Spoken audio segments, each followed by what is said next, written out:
Hair movers. Buda, tuko Huruma.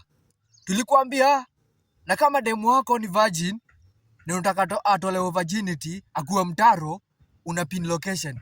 Sisi hair movers tuko Huruma.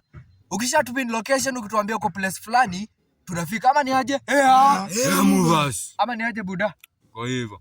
Na kama demu yako ana matiti na unadai zikuwe, na tu pin location. Buda, na usisahau kama unataka kuhamishwa, unataka kusetiwa wifi, unataka kusetiwa vitu, eti brother demu wako unataka zihamishwe, una pin location buda, unasema uko place gani? Hair movers tunafika. Ama ni aje? Hair movers. Hair movers. Fiti buda. Eti nakaa demu yako ana mafrumbanya, unataka zikuwe kubwa, eti ana pin location, tunakaa mtu na deal na yeye, tunamletea hata sabuni, hata mafuta ya kujipaka, hiyo mafrumbanya zinakuwa kubwa. Hair movers.